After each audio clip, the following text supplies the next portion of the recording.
Right. So hey guys, welcome back to another episode of BizTalk on show this week. All right. Um, just give me a moment, yeah. Let's see. Okay, there you go. Okay. Right. So hey guys, welcome back to another episode of BizTalk on show this week with myself, Fazlin from Mega Express International. We will be talking to a lawyer friend who have been very much involved in the Malay Muslim community. All right. So if you guys want to find out who he is, do stay tuned.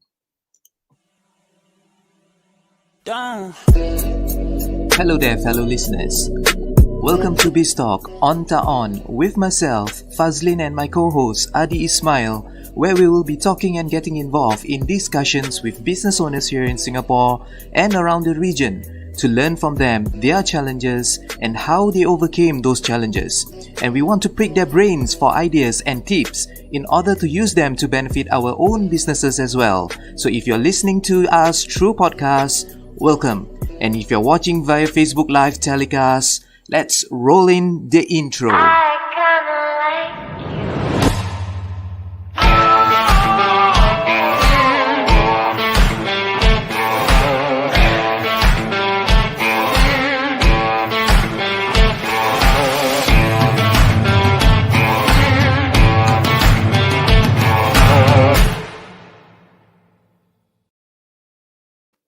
All right. So thank you once again for tuning in, guys. Doesn't matter if you're watching this live in Facebook or YouTube, all right? Or even listening to our podcast via SoundCloud, right? So if you guys find that the content that we have been creating has been greatly beneficial, please do us a favor and punch in that like and share button to as many pages as you can share it to, right? And do subscribe to our YouTube page as well, because this will only motivate, encourage both myself and Adi to create even more content so as to benefit you guys. All right. So guys, unfortunately, Adi Ismail can't be here with us tonight as he has some really urgent matters to attend to. Right. However, he will be joining us next week for sure. Right. So without further ado, let's bring in our special guest tonight. He is a lawyer and he has been practicing law for so many years. He has so many experience in dealing with both civil and criminal cases within our community, and he wants to share with us his passion and some stories that's really, really interesting and spicy as well. All right. So representing Emerald Law, here's Muhammad Rizuan. How are you, bro, tonight? I am good, Fazlin. How are you? Alhamdulillah. Okay, you said I've been practicing for so many years. Not yet so many years. I'm still quite young.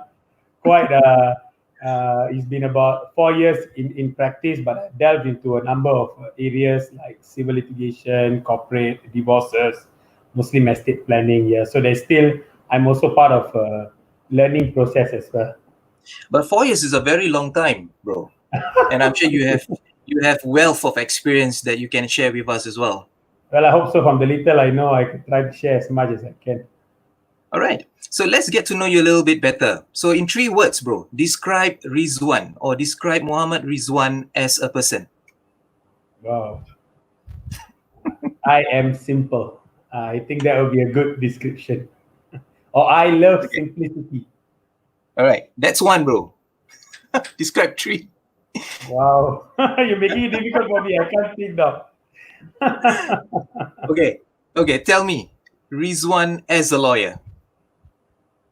I would say passionate, dedicated, and I would say sensitive. Sensitive to your case. Yeah. And your sensitive. Oh, okay. It's not really easy to find a lawyer that's really sensitive, right? I say there are always, good people out there, and depends on perception. Okay. I don't want to comment about others. All right. Let's talk a little bit about your personal life. You are married, Rizuan, and how many kids do you have? I'm married with 1 child. Right. Yeah, my son is about 1 year plus now. Oh, he's 1 year plus as well. He's 1 year plus right now. Mm-hmm. Okay. All right. So how do you juggle your work? Because we know lawyer, they have to be in court, they have to be attending to their clients really impromptu at an ad hoc basis, right? Nothing is very much planned in that sense, right? So how do you juggle your work with your family, Rizwan? I think that's part of a daily challenge. Every day, I'm trying to be better at that. I mean, definitely my wife would complain, no doubt about that.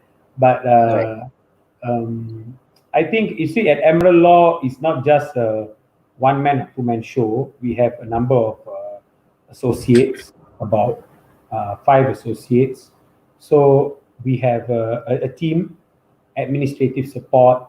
So we work in a certain structure. I am a firm believer of structure. So we have a certain structure.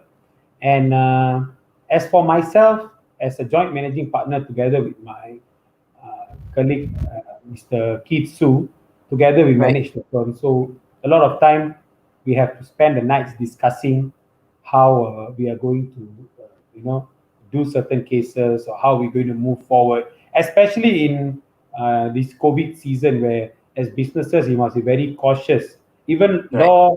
a law firm at the end of the day is a business. You see, we don't True. just do cases and forget about the monetary aspect, because we have to pay our staff, we have to pay our lawyers. There are more than 10 people waiting for their salary every month in the firm. So while on one hand we are professionals and we have to do cases, we also have to think about paying our staff, and staff want to be paid well so that so that they want to stay in the firm.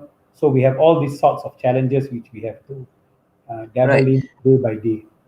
Right, Mm. Rizwan, I got to stop you there. But before we go to that, all right, a lot of people have been asking me since I advertise and market our session or our show today with you, pertaining to the title of the show itself, Code in Law, because people are very much aware of the TV show, the TV series in Channel 5, namely Code of Law, right?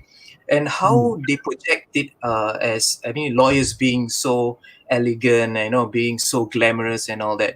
Tell me, Rizwan, because you have been in this industry for the last 4 years, is being a lawyer a truly glamorous job? I think first we have to define what is glamorous. You see, when you say glamorous, you're thinking of Harvey Specter. Then maybe there are such lawyers around. I wouldn't say I'm a very glamorous person. Like I said at the start, I like simplicity. Right, We do quite a bit of bread and butter work in the firm, right, right, simple right, work for the common man. So I wouldn't say, if you're saying glamorous from the point of view that ostentatious, I would say no, but I would say it's very fulfilling, especially when you help someone. Like for example, you help a parent who has been separated from the child get to see the child, or you help a very old couple, retain the house after suffering years of abuse. These kind of things is quite fulfilling. At the same time, we also do very right. complex work. Kita. We do corporate disputes. We also do we also deal in the legal matters involving cryptocurrency. I don't do so much of that. My partner does more of that kind of work. So here and there, I would say. But I mean, if you say glamorous, I wouldn't say yes or no. I would say maybe leave it to the individual to decide whether it's glamorous or not. Some people like it that they wear a coat and necktie and start walking around the court. They feel very good about Right. themselves. Good for you. True, correct. At the end of the day, it's what our client wants, and what our client needs that we need to fulfill in that sense, right? Right. Mhm. So is that, because you mentioned to me about domestic disputes, and things like that. Is that what you're passionate about, or what are the aspects in being a lawyer that you are very passionate about, Rizwan? Uh, I started off doing a variety of work. I think after a while, an area that gives me a lot of satisfaction would be family work. But because of the fact that it involves children, I think like what I shared a few days back when I was having a talk with Ustaz Aiman on children after divorce. I was saying that it's very important as a lawyer for you to advise your client in a proper manner, not to make things contentious, not to encourage them to go and fight. These days there are lots of talks on family law being something like rehabilitative justice. So we need to try, and also lawyers also have to juggle between being mediators, being counselors, though maybe we are not trained to be counselors, but we have to try and, ameliorate the problems. We have calls maybe at 11, 12 o'clock, as 1 o'clock, 2 o'clock, sometimes one spouse is chased out of the house at 2 a.m. and Oh, then they call me 15, 16 times. I can't wake up, you see, at night. And then at the right. 16th call, maybe I wake up and then I say, oh my God, what actually happened?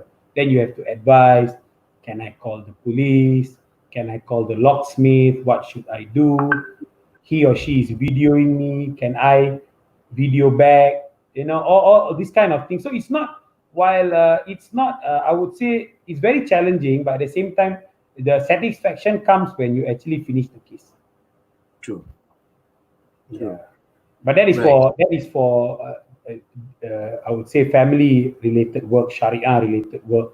I would say when it comes to company related work, civil litigation, it's a whole new ball game altogether. I wouldn't say there is no satisfaction from doing that kind of work. Obviously, there is, especially when uh, a director, for example, has lost control of the company. You take up specific court related actions to enable them to get back control of the company, because at the end of the day, when you get them back control of their company, they can finally feed themselves and also be able to feed their family. It's quite stressful, you see, if Right. you lose your company and you don't know about your debts, your liabilities. How are you going to earn your money to feed your family? So at the end of the day, actually, it all goes back to helping people attain peace of mind. Right. Right. Okay. Based from your description, Rizwan, I can see that you handle mostly civil cases and all that. Do you do criminal cases as well, Rizwan? I do, but not so much. I have done, but not that much. Yeah, I do mainly family related work and business advisory as well. But you can't really choose exactly which kind of case that you need or you want to handle in that sense, right? Because when clients come up to you and they just, I don't know how it works actually. Do you guys have a I system mean, saying that oh, I certain mean, lawyer will take these kind of cases? Yeah. yeah, some people they are very strict. They say, look, I just take a certain area. I know many Right. laws like that.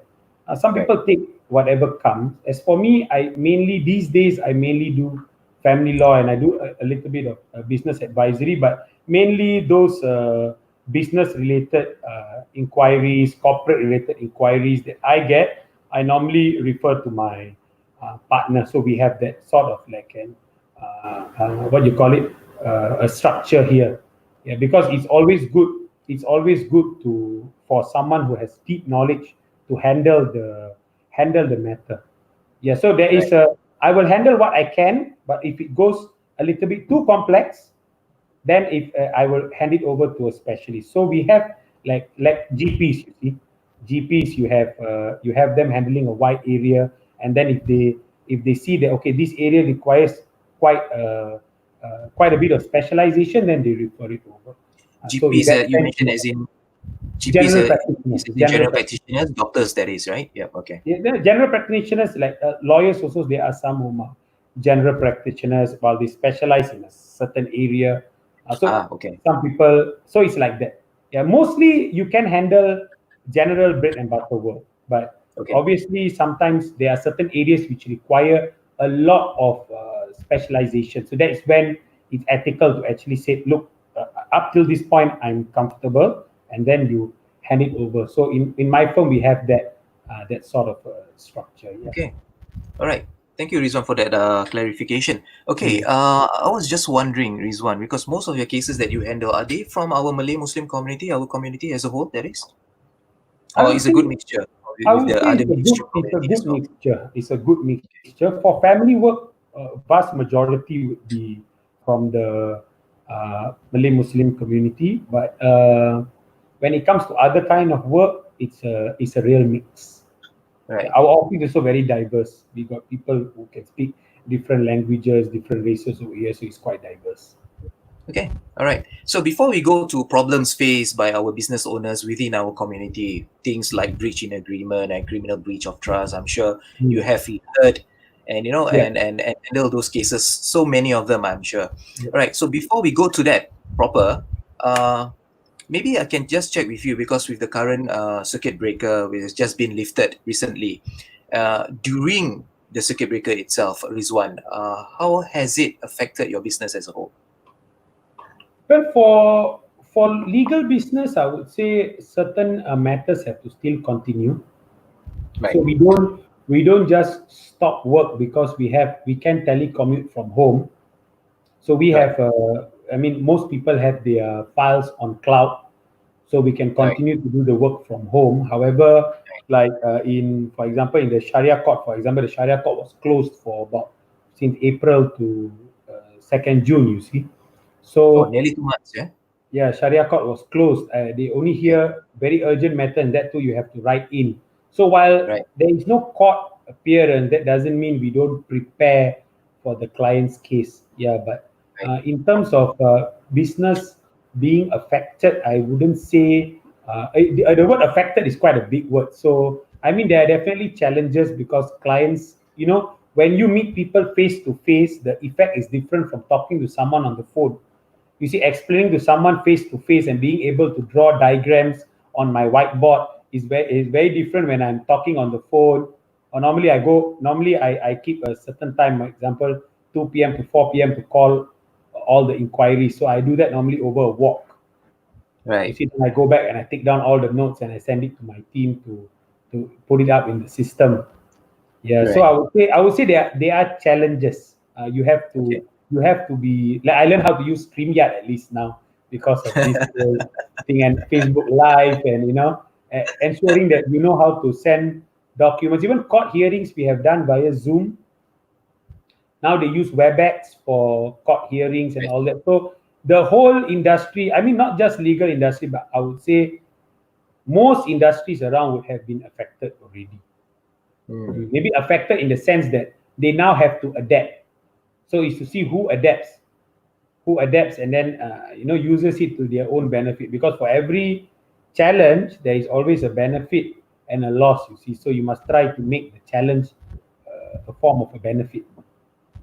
True. Correct. I truly agree with that. All right. So, uh, the current circuit breaker has technically resetted a lot of business in that sense. So many business who previously, like mine, which have been focusing solely on offline issues or offline platforms, have now, went into the online platform as a whole. Hmm. So when people are being online and all that, so they use a lot of Hmm. social media in order to advertise and even market their products and services, right? And by doing so, it opens up to to a lot of flags and a lot of comments and a lot of hateful what do you call it, speeches as well, through social media and all that. So being netizens ourselves, I'm sure you are as well, right? There are a lot of people called, tend to call names and making uncalled for remarks and stuff like that, right? And we are talking about, some even go to the extent of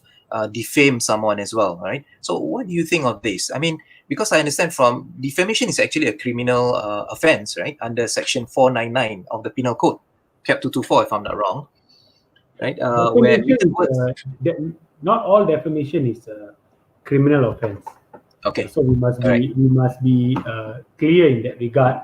Generally, when Okay. people generally when people comment and say these kind of things, it may not immediately what you call it translate into becoming a criminal action. Hold on, huh? One second. Let me just adjust this. Yeah. So where was I? Yeah. So while there are such provisions, they are rarely charged. It really depends. Most of the cases take the civil route. So Okay. at the same time, criminal defamation cases have this pre-action protocol now in the courts because every Right. time someone makes a comment, people just send a letter immediately and start court action. You see, so they have certain Right. protocols that you must when you send a letter, you must have a certain basis.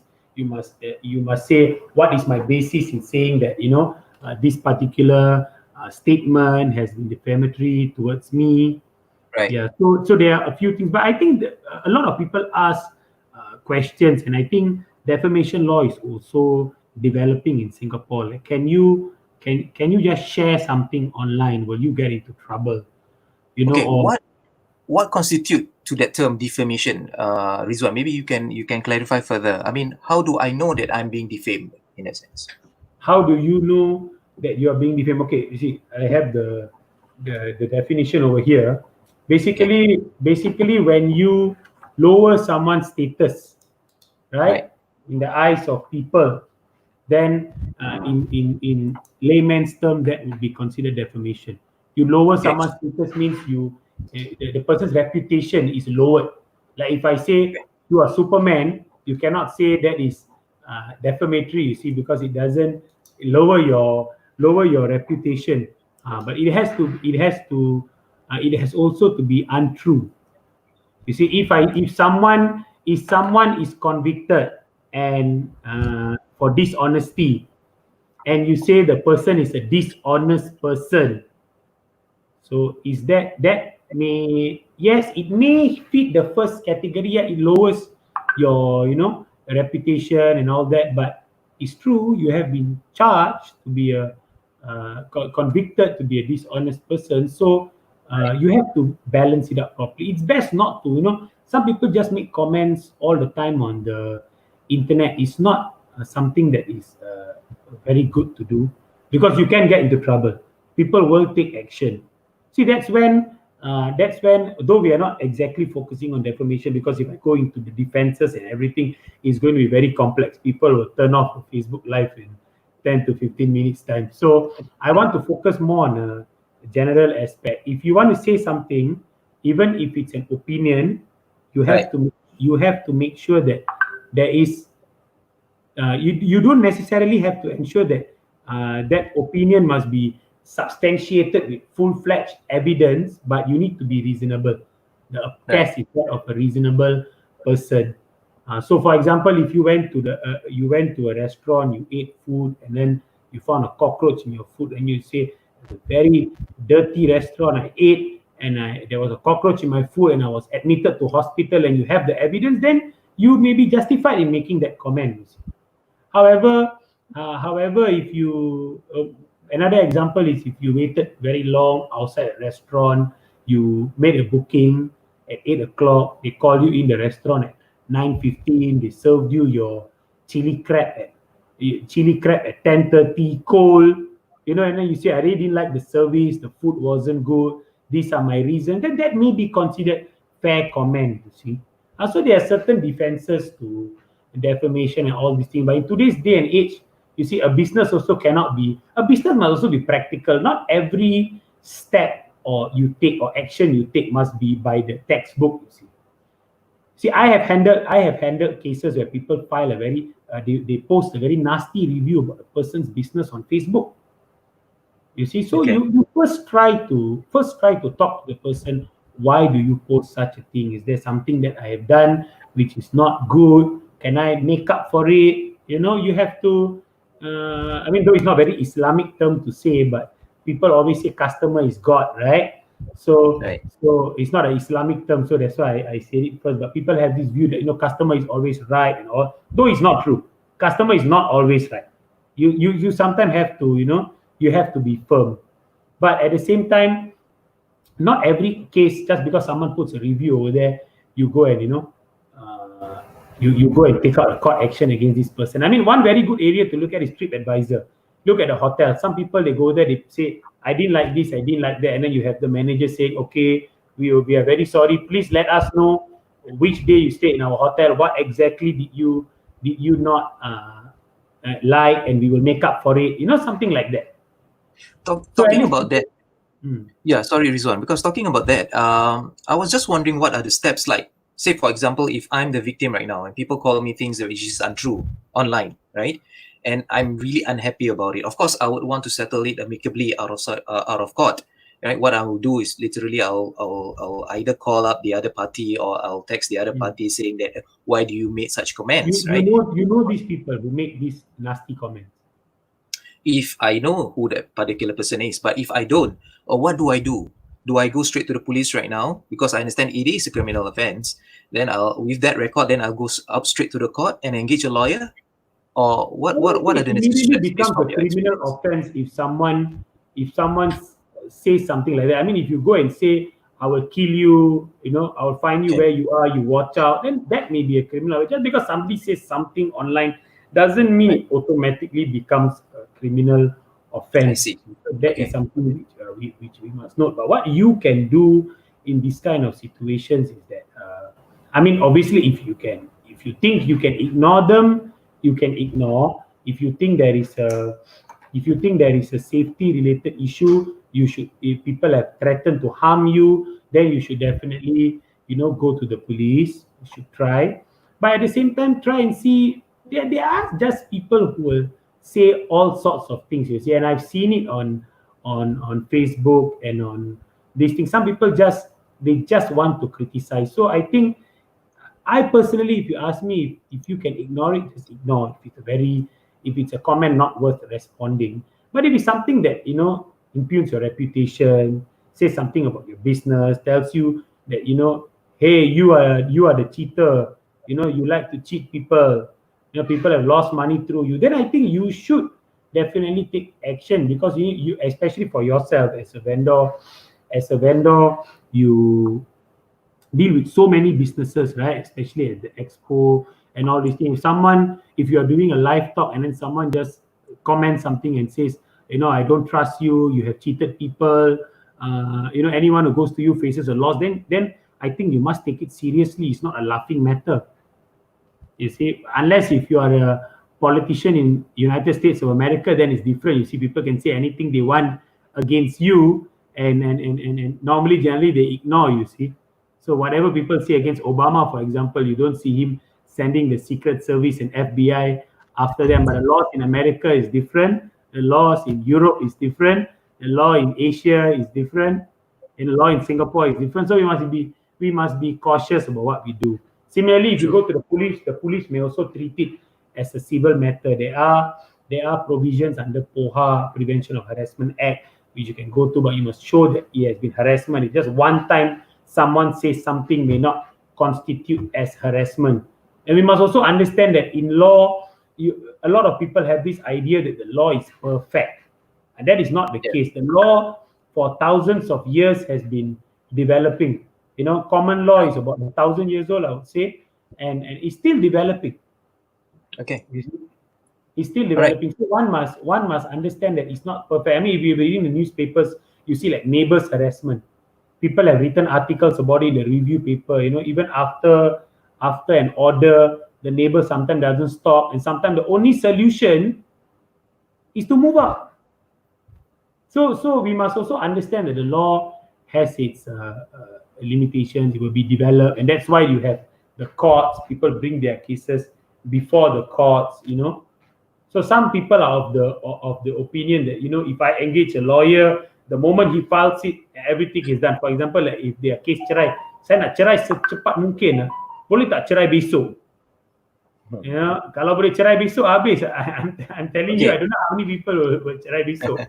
Yes, Rizwan, pertaining to matrimonial and all that, we'll come back to that definitely. They will talk Yes. about it very much later on. So let's now talk about business owners within our community. Right, there are things like cases like breach of agreement, say for example, and criminal breach of trust. To some owners, they might not be able to distinguish each with the other. So, based from your experience, how do you define either one of them, Okay, breach first we of talk agreement and about criminal breach of trust? CBT is a criminal offense. It's if you misappropriate monies from the firm and all that, that is criminal breach of trust. Breach of agreement is different. The Right, breach used over there has two different meanings. So breach right, of an agreement means, now, for example, give me an example.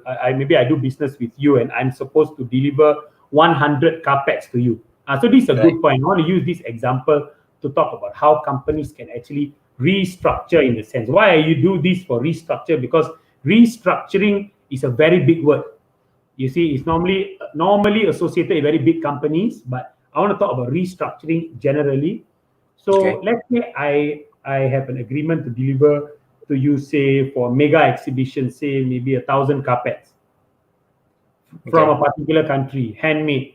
I delivered Okay. only 300 factory-made carpets. You're not happy with an exhibition. Now what can you do? You sue me. I lost so much. I put in a lot of effort on this particular exhibition. It was supposed to be a launch pad for my business, and you ruined it. I was supposed to make sales of, say, for example, one carpet, 20, 30,000 dollars. Say a very rare exhibition. Just take a fictional scenario, Okay. okay? All right. And then because of you, I lost 10 million. Then I said, sorry, bro. I mean, I couldn't deliver because of COVID. Iran couldn't send the carpets. There's sanctions, or there's a storm. No ships going over there. There's a war in the Straits of Hormuz. And so, what can I do? So, I'm not happy you refund me. I said, sorry, I can't refund you. If I refund you, I'll go bankrupt. And then you sue my company. You see, Okay. you sue my company. My company has no money. I did not So, give you any personal guarantee that so I that will. Rizwan, Hmm. that is a breach of agreement in that sense, correct? It is a breach in the sense that I Uh, couldn't Doesn't deliver. matter. Doesn't matter whether there is any form of contractual agreement, or is, even if Okay, it's contract an contract agreement can by. be contract. A lot of people have this view: contract must be a formal paper that is signed by both parties. Contract can be verbal, it can be written, it can be by past conduct, and all that. So that is a contract. Contract nowadays, actually, a lot of businessmen don't like to go to lawyers early and do a contract. They Right. only go to the lawyers when there is a problem, when they get into trouble.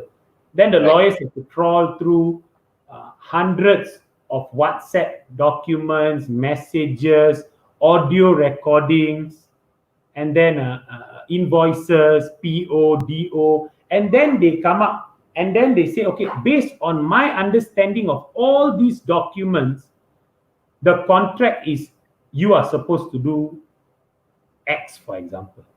And the Okay. other person said, no, based on my understanding, I'm supposed to do Y.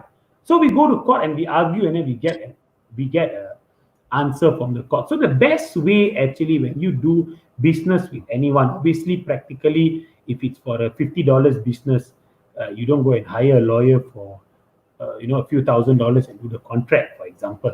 But I would say if it's of a sizable amount, reasonable amount, and if it's recurring, say each contract is worth 10,000, and you do it maybe 30 times in a year, 10,000 dollars worth of contracts, 30 times in a year. Do one legal agreement, get it done Okay. properly, so that you Okay. protect yourself. Also, I think on this point, we can go to the next point.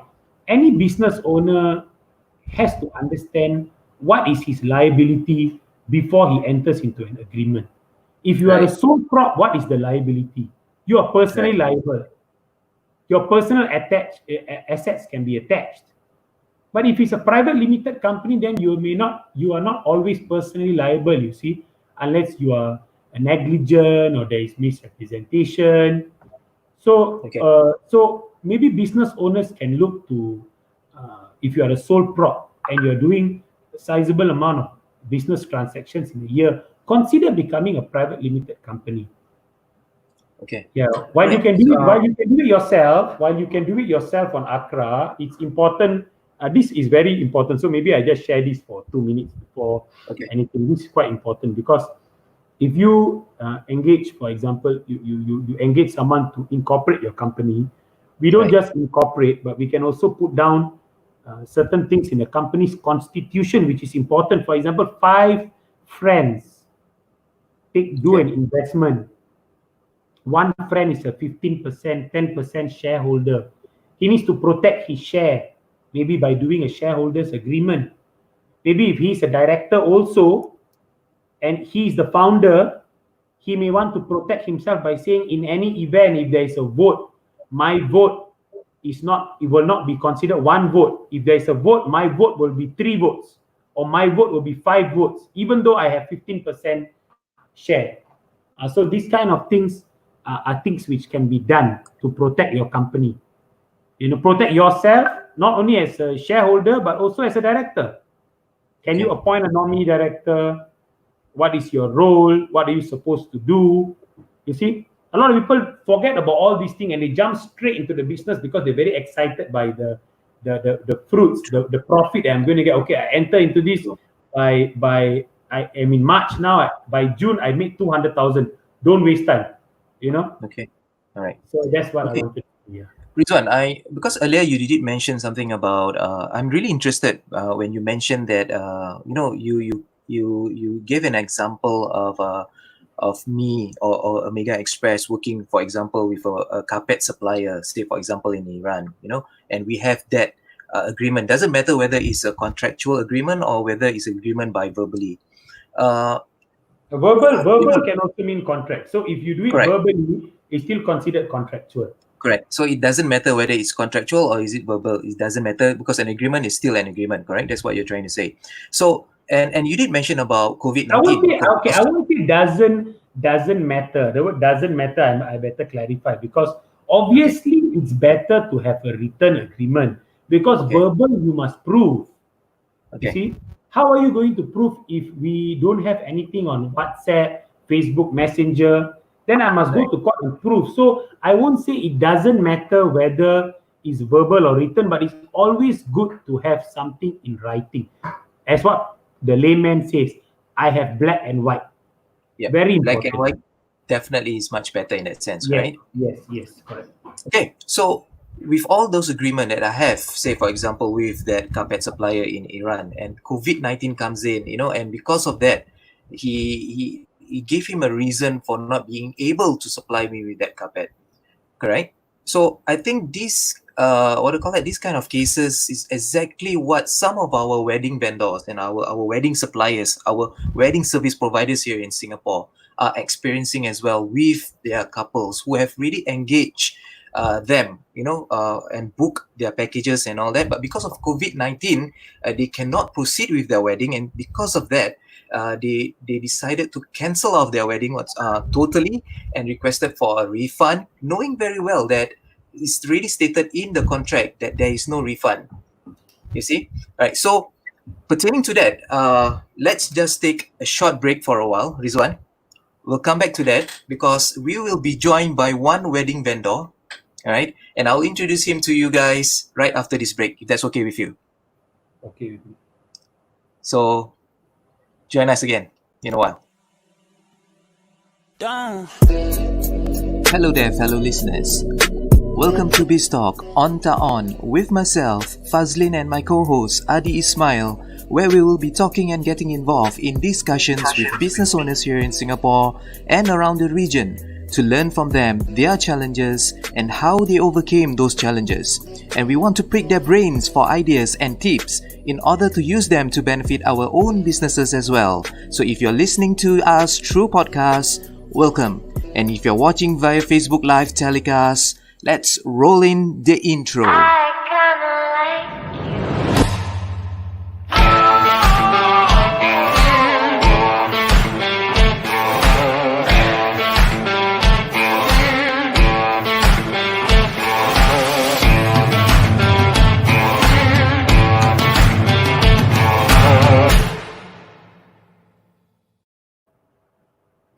All right. So welcome back. Thank you very much, Rizwan, for staying put. Yeah, hi. Sorry, I was, okay, for No worries, the no worries, no worries. audience member that you are introducing, so on relation to the wedding industry, I will also introduce my partner, Mr. Kitsu, Right. to join. Let's bring him in. Hi, Let's bring him in. hi Hi, everyone. how are you? Okay, And you are Mr. I'll take a side seat, then socially distant myself. Hold on. Okay, yeah. Hi guys. Fazil. Hi. So you are Mr. Kitsu, right? Nice to Yes, meet you, that's sir. right. Yeah. So I've been listening in on the on the discussion and yeah, happy to continue this further. Thank you very much. Thank you very much. All right. So we'd like to find out some of your, some of your expert advice when it comes to wedding vendors who have couples who have really engaged their bookings, but because of COVID-19, the wedding cannot be proceeded. And as such, they have requested for, a refund from the wedding service providers. So let me just bring one of the wedding vendor His name is Andy from Wedding by LTU. And let's hear him out exactly what is his concern, and maybe he has some questions that maybe that you guys can clarify in that sense. Yeah. Yes. Hey, hi. Can you hear Hi me? Andy, how are you? Hi. Very well. Nice Very to well. meet Hey, you. hi. Yeah. Thank you Okay. very much. Yeah. Yes, Perhaps Andy. you can share first, but just bear in mind, I can't really give too specific advice. I can roughly give you say something more general. Okay, Okay. but Yes. Yeah. I'll do my best to at least give something which is which shed some light, of course, on your situation. No Okay. Sure. problem Sure. at all. We Yeah. appreciate we Can. appreciate that. Yes, Andy. Maybe you want to tell us exactly what the issue that Okay. has been faced by your side. Okay. Basically, that with COVID-19, there's a restriction of guests to attend for the wedding, for the guests to attend the wedding. So most of our customer wish to cancel, and some agree to postpone to further date, and some want to cancel, and they file for notification of relief. So I just want to understand more about this notification of relief means, so that can they just like the M law can just determine that you need to cancel and you need to refund the clients. Yeah, that's my first question to you. Okay, so typically, you see the tricky part for your industry, and I can understand why you are this recommend, is not so straightforward. What should happen? It's not the Parliament is also very alive to the fact that it's not so clear cut what should be done. They understand it needs to be very fact specific, because it is not your fault that the weddings cannot take place, right? But at the same time, it's also not the faults of those who have organized their wedding to take place at certain dates that it cannot take place, you see. So what the law has made quite clear, right, is that you can simply cannot forfeit the deposit. Okay, that one is clear. It's very clear inside the legislation. However, as to what should happen now is a big question mark.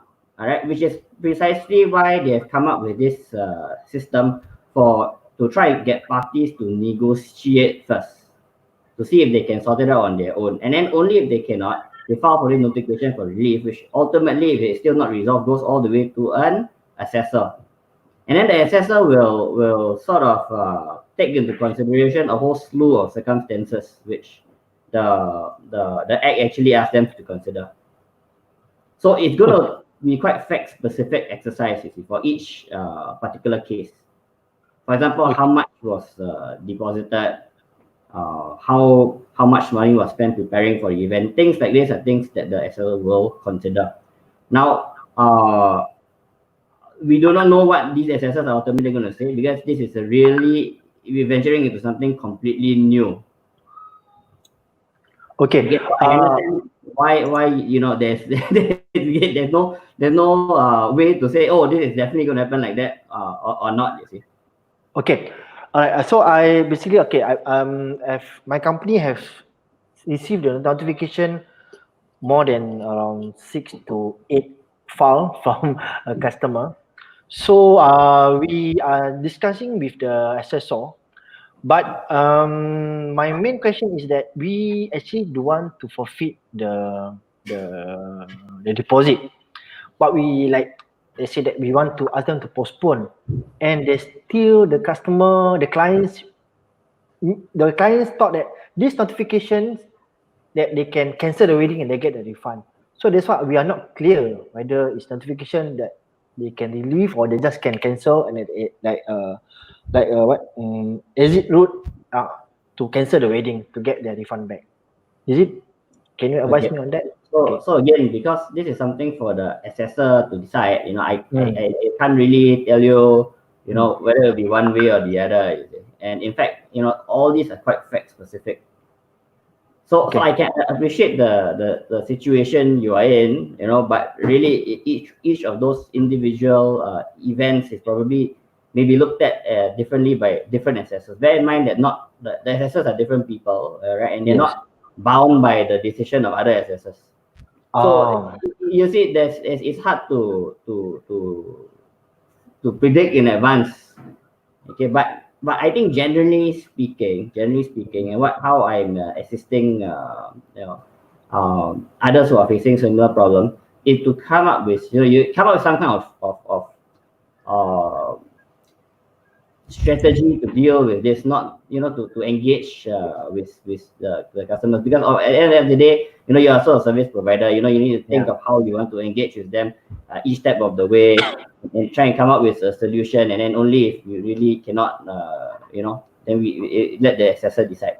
And then I guess from there you can also take your cue as to what probably has to be done in future, because now we are, it's quite difficult to predict with certainty what's going to happen. Yeah. Okay. Okay. Basically, you have answered all the question that we want to know.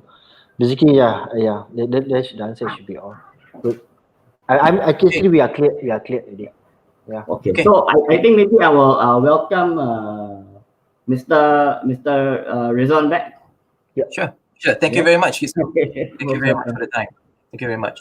So, Andy, yeah, I think it all depends on a case-to-case basis, and because individual cases will be assessed by a certain assessor, and I think different assessor will assess from the different facts that they had received from a particular complaint in that example. So I think it's best that you try to get some clarification from that assessor that's been handling your case in that sense lah. Okay. Thank you. All right.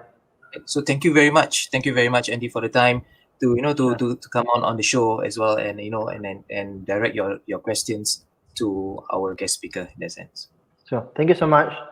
Right. Thank you, Okay. Andy. Right. Thank you very Thank much. you. See you again, and let's catch up Yeah. soon. Yeah. Sure. See you. All right. So Rizwan, I think Kitsu really clarify exactly Yeah. the So that's what we mean. That's what we mean by working together. If that is your first question on how we actually work together in different specializations and all that stuff. Yeah. Okay. All right. So Rizwan, let's talk about divorce cases. I'm sure you have been handling divorce cases, especially within our Malay Muslim community as well. It's a popular topic, very popular. Okay, there are some questions that I receive from people saying that is it true that women normally gets more favor and advantage, mainly due to women's charter? Maybe you can clarify on that. Wow, your first question is already so difficult for me to answer. Okay, let's don't beat around the bush. Let's go Me. straight to the question that people wants to know. Okay, basically, I don't want to share my personal views on the law. Obviously, certain things about the Women's Charter have been discussed in the papers and all that, like maintenance of wife and all these issues. And today, in the courts, for example, in the family courts, they give $1 maintenance as well, because people argue that when the Women's Charter was first introduced in Singapore, what was the situation of women when they were divorced, and then now the situation is a bit different. So you cannot just claim maintenance as you like. You see, when the Sharia court is different, even when the wife may earn more than the husband still needs to pay her muta'ah and edah. So that is important for anyone to know when it comes to maintenance. Basically, maintenance for Muslim women is muta'ah and edah, you see. So for Muslim women, for Muslim marriages, the muta'ah is calculated on a per day basis. So for example, if you are married for 10 years, how many days is that? 3650 lah. Yep. 365 days, right? So 3650. 365, just give me one moment. Sure. Yeah, so 3650 days, then there is a formula towards calculating how much. No, I won't say there is a formula, but based on experience, if you read the reports, you will see that there is a certain way of calculating, and normally we are not too far off. I can safely say here that if probably someone makes about $4,000 per month, the muta'ah is just general. There are factors that may change it. So generally, the muta'ah can be anywhere between $4 to $5 per day. But this is just a very general spectrum for you to understand how it is calculated, because there are a lot of factors. Yeah, true. At the end of the day, it's still basically case to case basis, and all the Everything facts. is okay, which is why we cannot just And apply whatever we right, take from today's session immediately correct. as law. You see, whether it's on the civil side or the divorce side, we are speaking generally so people have an introduction. If they're interested, they can research more into these areas, or they can go and find lawyers so that they can clarify further. This is just a sort of introduction. True, true. And this Mm. is where we want to encourage our viewers right now, right? If you guys are tuning in right now and you have any burning questions or any form of questions that you need to ask our guest speaker, Muhammad Rizuan right now, please feel free to air it and address it in the comment section right now, and we'll get Muhammad Rizuan to address them for you. Okay, so Rizuan, based from your experience, do you have any interesting stories that you can share with us pertaining to divorce issues? Perhaps is there? Mm. Interesting stories. I think there are a lot of interesting stories. Sometimes, uh, especially when you're doing a divorce case, and then halfway through, certain things which you were told actually, certain things which came at the forefront were actually not the full story.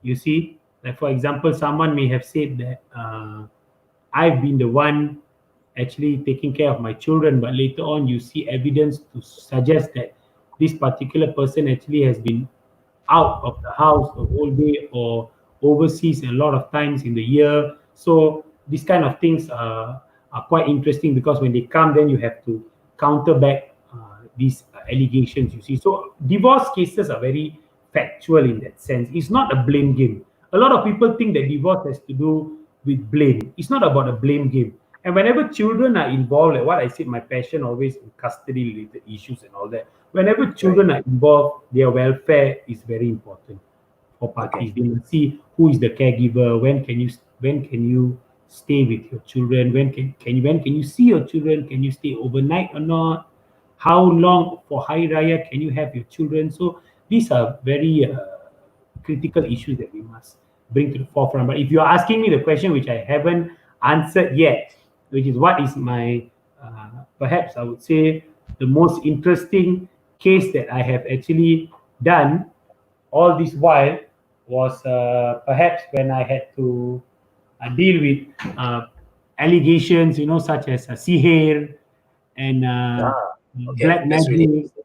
So I've Okay. been I've been actually told by my once I was going to court, and I was actually informed by a certain person that I might be attacked by a supernatural being. You see, so I mean, these So kind of things. I mean, as Muslims, we just baca Ayatul Kursi, read the four quls, and we just go. right. I don't really get think too much about these kind of things, because it is one thing, you cannot prove these kind of things in court, right? That's for sure.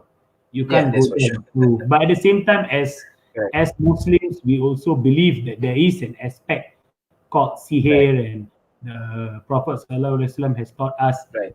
certain du'as to read to protect ourselves against it. But it's interesting, but at the same time, is our client's life story. So we have to be very sensitive in regard to that. If people tell you something, you don't just start laughing or brushing them off. Mana ada lah ini, jangan merepek. All these things. We shouldn't do that. You will understand that different people take whole different things dearly. You see, some people may say, for you it might be a light issue, but for me it may be a major issue. For me, the house is a major issue. After the divorce, I want to keep the house. For you, the house brings very bad memories. You want to sell away the house. So everyone is different. But one thing I really don't like, which I see, which I personally don't like, is trying to divide the children, not because you love them, or because you not because you love them or because you want to take care of them, but to help you purchase a house. I don't think that is a very nice thing that happens. Personally, if I see such situations, I don't it's something that doesn't something that puts me off, I would say, because children is very important. Their upbringing, and who takes care of them. The best person must be the one who actually takes care of them.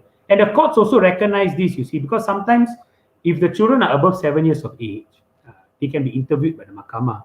And there has been a case on appeal where after the children choose a particular parent on appeal, they overturn the decision and they say, yeah, the children chose that particular parent because the particular parent will give them whatever they want and not really discipline them. Whereas the other parent is the real discipline master or discipline mistress, you see. So these issues are important, house issues, and also one famous issue that a lot of people like to ask when it comes to divorces, since we're just talking generally, is about what kind of divorce is it? Fasa, taklek, hakam, kulu, when do you use it? So there are a lot of people who call me and say, saya nak fasa. I say, kenapa awak pilih fasa? Kenapa bukan taklek? Oh, maaf, saya tak tahu. Saya then jangan pilih dahulu. Kita bincang dahulu. Then after that, then we can share which is the right thing. But like what I say, it's not it's a very personal, it can be very emotional. So I always suggest to people, if you have not made up your mind or you are just fighting, no need to approach lawyers yet. Go and approach ustaz, counselor, and try and resolve the matter if you can. Come to us only when you are already at the point of exit. Then we advise you how to do it. It's not like we enjoy separating people. And I tell you, I one of the most satisfying things is when on the day of the hearing, parties rujuk, you see.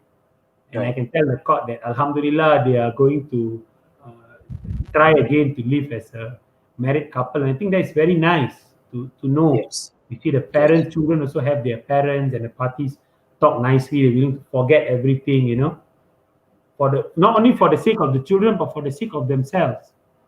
So there are a lot of things to discuss, which maybe already at the 1 hour mark. Divorce is another thing. True, correct. Right. So if there are any questions from our viewers, say for example pertaining to divorce matters and all that, how can they contact you, Rizuan? They can WhatsApp me at my number. Is it okay for me to actually put your number here? Yeah, you can. You can put my other number, not my personal number. 9711. Okay, just hang on, 9711 8078. 8078. Yeah, 9711 8078. You can WhatsApp, and when I'm available, I'll try my best to answer. But it's always important that we don't just answer questions generally. You have to provide your name and your spouse's name as well, because it's not fair for me to speak to husband and then later speak to the wife. Lawyers cannot advise husband and wife. It's always husband or wife. Okay. Yeah. Great. Right. So just inquiring. So for those who can't afford a lawyer, they can get access to free legal aid as well, right? For there, you can go to the legal aid bureau. You can go there and see how they can assist you. Even for divorce cases as well. Yes, Because I know pro bono and all that can be done for criminal and civil cases, but for divorce cases, they have means testing. You can go there and you can try and see what you can do. Some people, even though they can't afford, they still go for private lawyers. So nowadays there are so many services available. So I would my advice to somebody, when you're choosing someone, go with someone you are confident with, someone you are easy to speak, someone who understands you. I think that's more important. It's not generally about the price. It's about who you are confident with and what solution can someone provide you. You see the objective. Okay. All right. Okay, let's go to the next topic then. This is pertaining to Faraid issues, right? Or Muslim inheritance law. Today we have gone from corporate advisory, civil litigation, defamation, divorce, and now Faraid. Okay, Faraid, last topic. Oh. Yes, Faraid is the last topic. That one I can promise you, right? A lot of topics. I mean, when we talk about law, there's I think 1 hour, 1 hour and a half, even 2 hours. Not enough.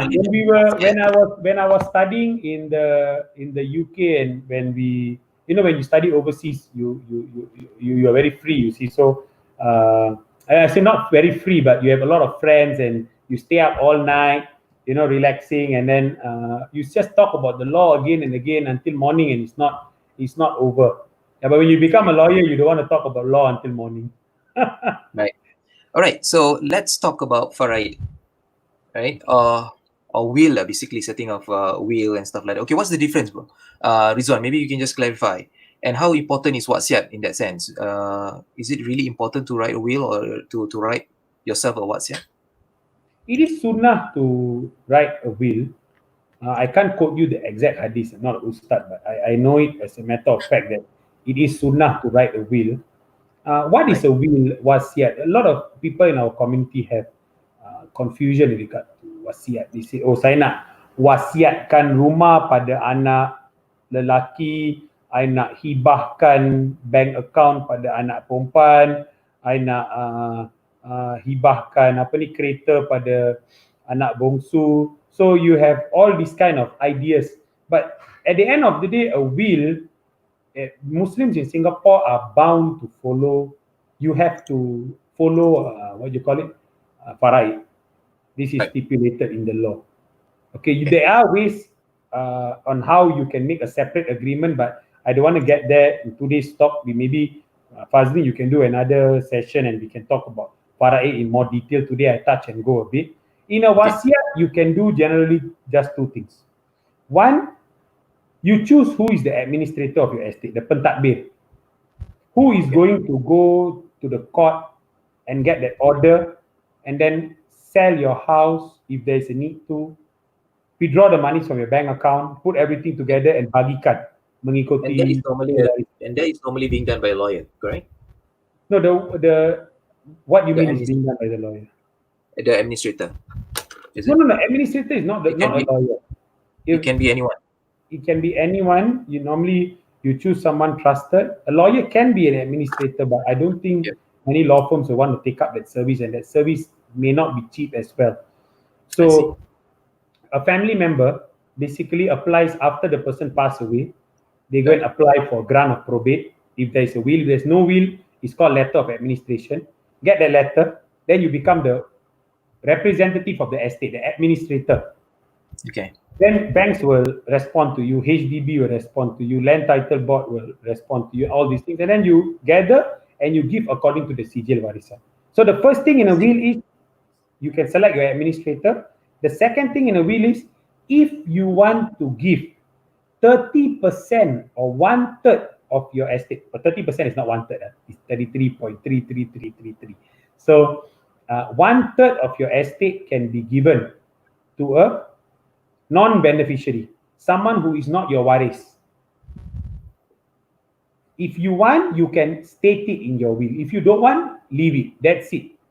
That is the only thing you write in a will.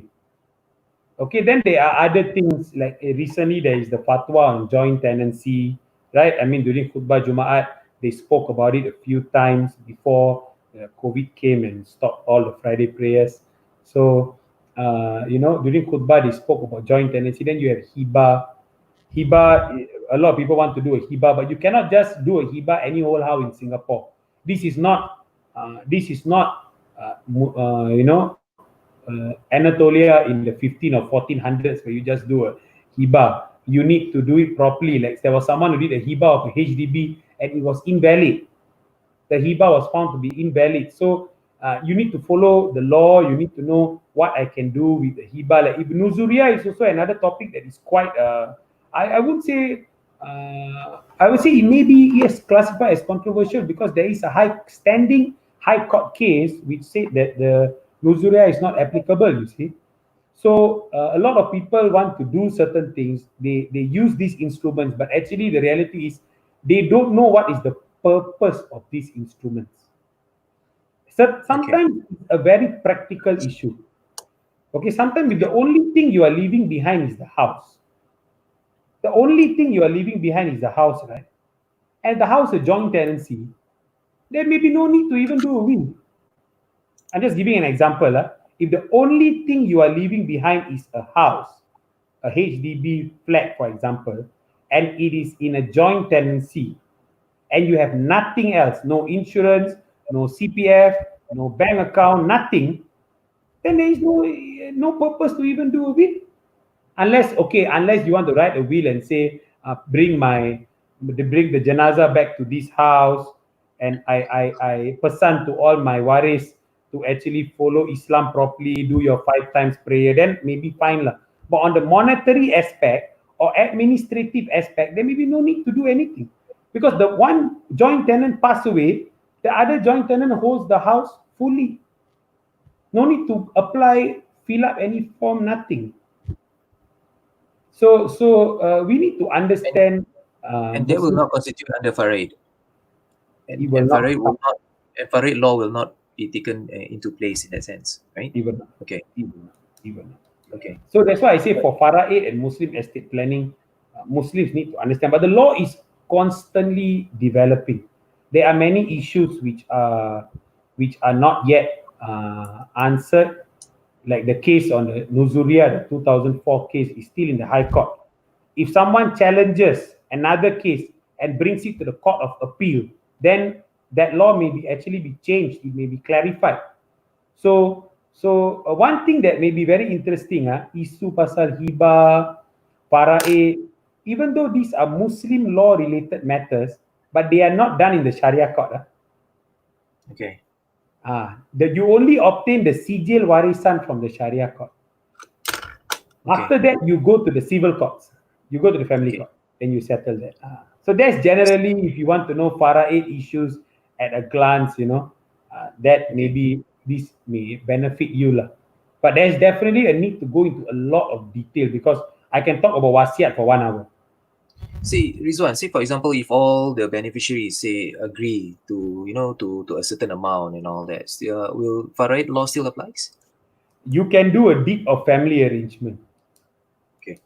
Then there is a certain steps you must take when you go and apply the grant of probate. That is possible. Yes, that's what I was telling you. There are other ways. And we can discuss that at a later session. In more detail. Okay. All right. Okay. So far there's no questions from the audience, right? And I'm sure they'll have a lot of They can questions that PM you. You can pass them the same number, and they can PM me. We okay. do That, offer that is free not consultation. yeah, that is not Rizwan number. That is not his personal number. That is actually his company number. Is it? It's a company number. That's my Please admin phone. I do hold it sometimes. Sometimes I don't hold it. But people still okay. message me 2, 3 a.m. if I'm awake.